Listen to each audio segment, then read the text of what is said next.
Assalamualaikum warahmatullahi wabarakatuh. Saya berdiri di sini akan mempresentasikan kecerdasan buatan yang berjudul Sistem Pakar. Nama saya Siti Solihati dengan NIM 1206122. Sistem pakar yaitu bagian dari kecerdasan buatan yang mana berisi kombinasi pemahaman teoritis tentang suatu persoalan dan sekumpulan aturan pemecahan masalah secara heuristik yang dikembangkan oleh manusia untuk dapat memecahkan masalah dalam suatu problema, yaitu masalah yang bermain dengan spesifik tertentu. Sistem pakar merupakan perangkat lunak komputer yang mana digunakan untuk memecahkan masalah yang biasanya diselesaikan oleh seorang pakar. Nah, sedangkan aturan-aturan di dalamnya berisi suatu program yang mana berlaku informasi-informasi yang tersimpan di dalamnya. Berdasarkan program tersebut, kita memiliki solusi untuk mengambil masalah dari sistem pakar tersebut, seperti seseorang menyelesaikan suatu masalah yang disebut sebagai pakar. Karakteristik sistem pakar yang pertama yaitu terdapat banyaknya kemungkinan jawaban. Nah, yang dimaksud ini yaitu akan memakan waktu yang lama untuk menguji dan mengimplementasikan jawaban karena ruang persoalan berukuran besar dan tak pasti. Yang selanjutnya yang kedua yaitu data kabur, yang mana sistem pakar mencapai konstruksi yang tidak pasti karena informasi dipakai sering berupa data yang kabur. Nah, biarpun demikian, sistem pakar diharapkan dapat memberi keputusan yang tergolong baik.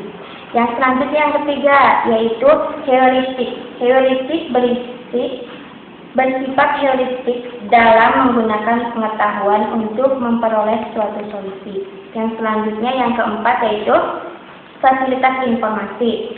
Sistem pakar dapat memberikan kemudahan-kemudahan jawaban kepada user, sehingga user akan merasa puas dengan jawaban yang diberikan oleh seorang pakar.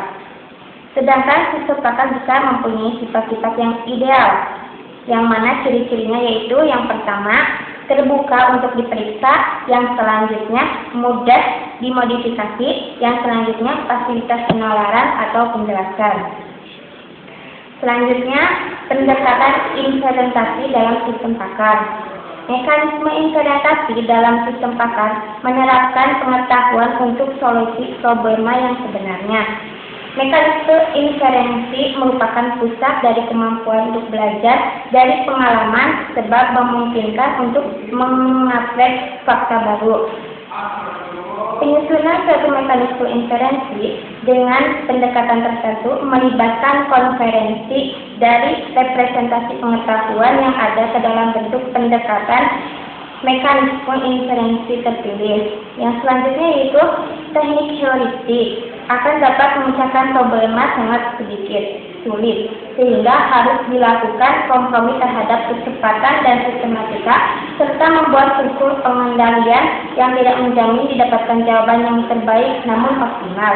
Maka dipakailah teknik heuristik, yaitu sebuah teknik yang mengembangkan efisiensi namun dengan kemungkinan pengorbanan kelengkapan. Yang selanjutnya inferensi berbasis aturan. Aturan diekspresikan dalam bentuk kondisi if then. If adalah kondisi yang telah ada, sedangkan then adalah aksi atas tanggapan lain yang akan timbul.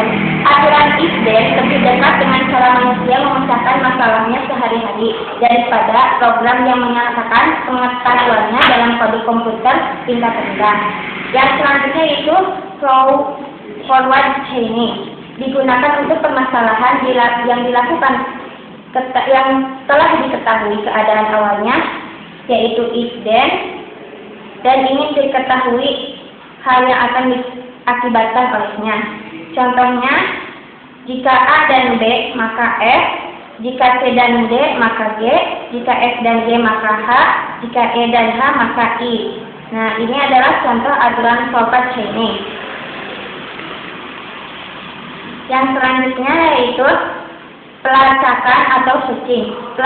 Pelacakan atau searching adalah suatu strategi untuk melakukan pencarian dalam ruang problema secara selektif.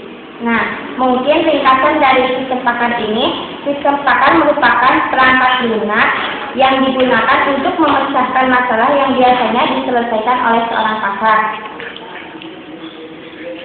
Mungkin cukup sekian penjelasan dari saya. Mohon maaf apabila ada kesalahan. Wassalamualaikum warahmatullahi wabarakatuh.